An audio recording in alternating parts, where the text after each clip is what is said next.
नमस्कार दोस्तों, मैं Rupali Kumbhakar, UGC NET JRF PhD research scholar in Vinoba university from department of geography आप सभी का हमारे यूट्यूब चैनल टीएनटी एकेडमी में स्वागत करती हूँ।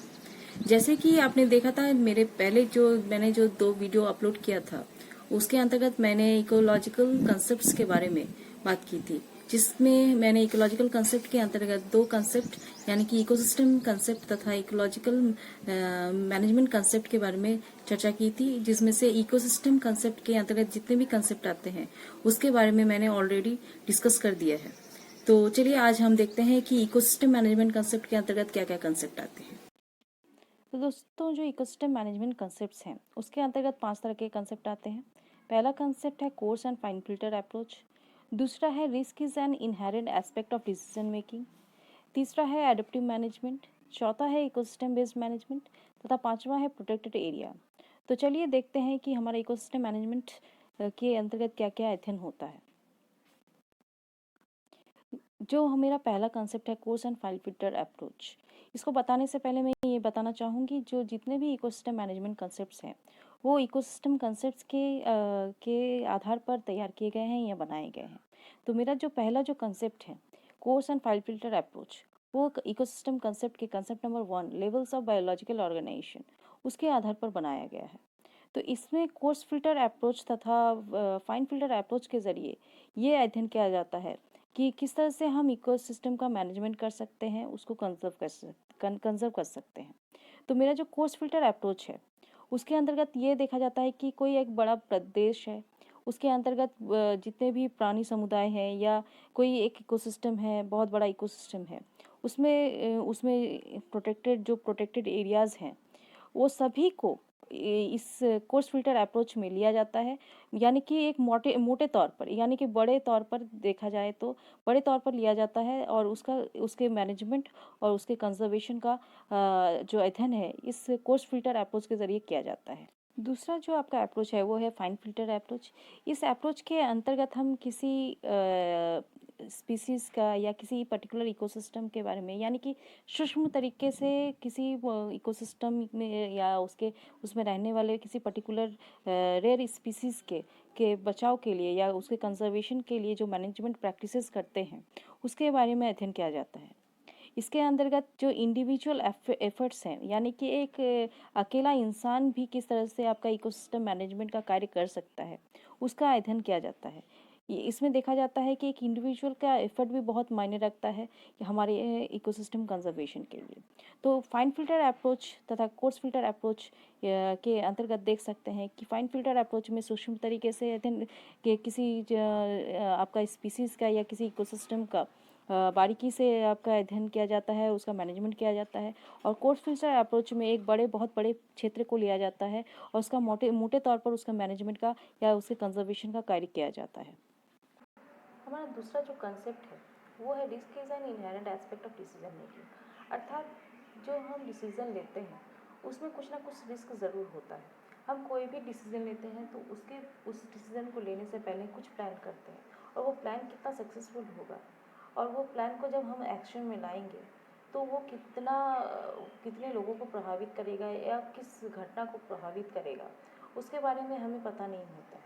उसके लिए हमें रिस्क उठाना ही पड़ता है। इस तरह से जब हम इकोसिस्टम कंजर्वेशन की बात करते हैं, मैनेजमेंट की बात करते हैं, तो जब हम इकोसिस्टम कंजर्वेशन के लिए मैनेजमेंट प्लान तैयार करते हैं और उस मैनेजमेंट प्लान को एक्शन में लाते हैं तो उस एक्शन से क्या परिणाम होंगे और वो परिणाम क्या पॉजिटिव होगा या नेगेटिव होगा, तो हमें कहीं ना कहीं रिस्क उठाना पड़ता है। हमारे अंदर कहीं ना कहीं अनिश्चयता रहती है।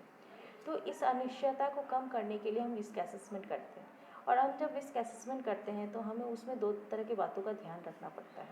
पहला, the likelihood of an event occurring यानी कि किसी घटना के घटने की क्या संभावनाएं हैं, तथा दूसरा the magnitude of the consequences should that event occur यानी कि उस घटना के होने के बाद घटने के बाद उसके जो परिणाम होंगे उसकी तीव्रता क्या होगी, वो कितने बड़े क्षेत्र को प्रभावित करेगा।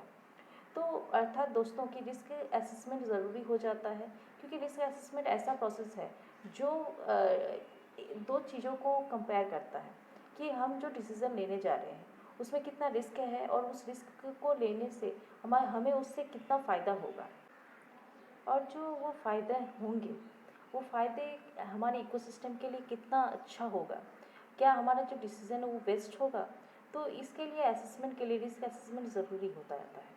इसीलिए जो अनिश्चितता है कहीं ना कहीं रिस्क से जुड़ा हुआ है, और ये अनिश्चितता जितना ज़्यादा होगा उतना ही ज़्यादा बड़ा रिस्क होगा हमारे लिए।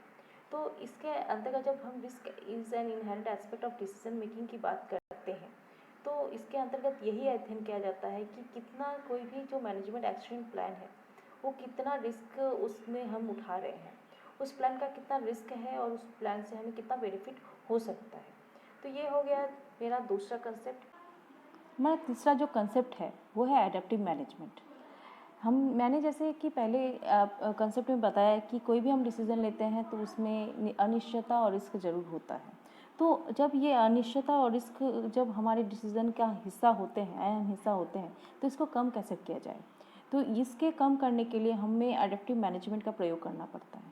ये एडेप्टिव मैनेजमेंट क्या होता है, ये सिस्टमेटिक लर्निंग प्रोसेस होता है जो हमारे डिसीज़न के आउटकम्स को प्लान करता है, मॉनिटर करता है और उस डिसीज़न के आउटकम को इम्प्रूव करने की कोशिश करता है। जिससे क्या होता है कि हमारा जो नेचुरल रिसोर्सेज को हैंडल करने का या मैनेज करने का जो तरीका होता है, उस एबिलिटी को वो इन्हांस कर देता है, उसे इम्प्रूव कर देता है।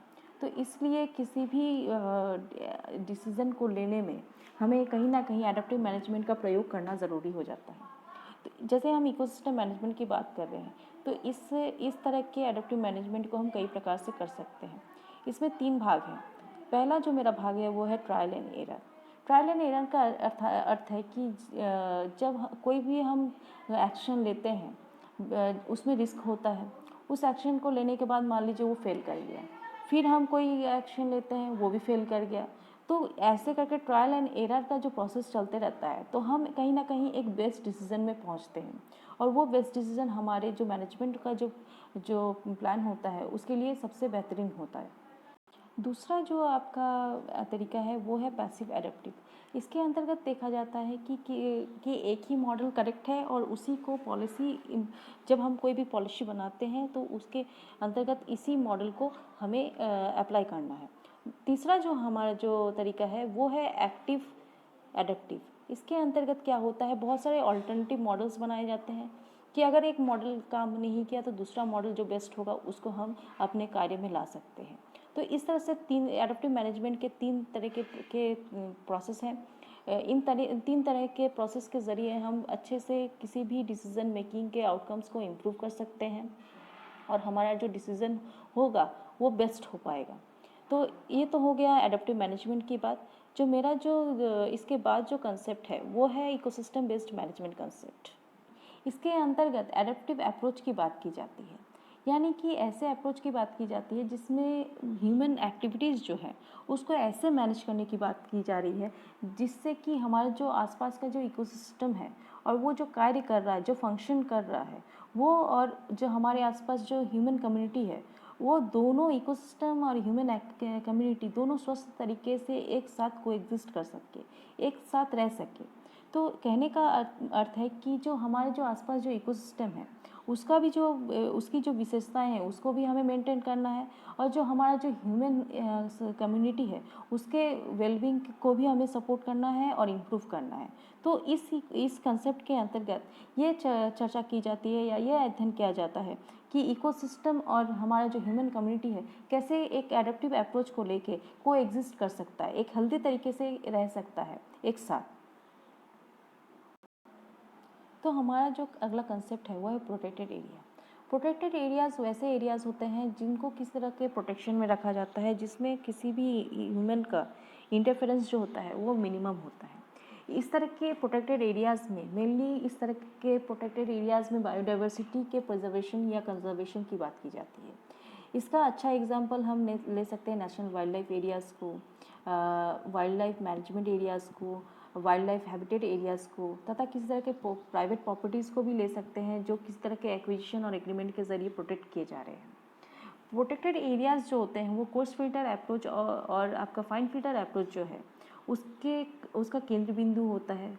और फाइन फिल्टर अप्रोच के ज़रिए क्या किया जाता है कि आपका जो प्रोटेक्टेड एरियाज़ में जो रेयर स्पीसीज़ होते हैं या रेयर प्रजाति होते हैं उनको प्रिजर्व किया जाता है, कंजर्व किया जाता है। फाइन फिल्टर अप्रोच के ज़रिए किसी प्रोटेक्ट एरिया में किसी रिसर्च या एजुकेशन को भी इम्प्रूव किया जाता है, उसका भी अपॉर्चुनिटी को बढ़ाया जा सकता है। तो दोस्तों प्रोटेक्टेड एरियाज़ में या इस कंसेप्ट के अंतर्गत इस तरह के अध्ययन किया जाता है, इस तरह के बातों को ध्यान में दिए रखा जाता है। तो आज दोस्तों आज के लिए इतना ही। आशा है कि आज का हमारा वीडियो आपको अच्छा लगेगा। अगर हमारा वीडियो आपको अच्छा लगता है तो लाइक कीजिए, उसे शेयर कीजिए और सब्सक्राइब जरूर कीजिए। और कुछ भी अगर दिक्कतें हैं तो उसको कमेंट कीजिए। आपके कमेंट के ज़रिए हमें पता चलेगा कि हमारी वीडियोज़ में क्या कमी है, तो उसके ज़रिए हम अपने वीडियोज़ को इम्प्रूव कर सकते हैं। तो आज के लिए इतना ही दोस्तों, नमस्कार।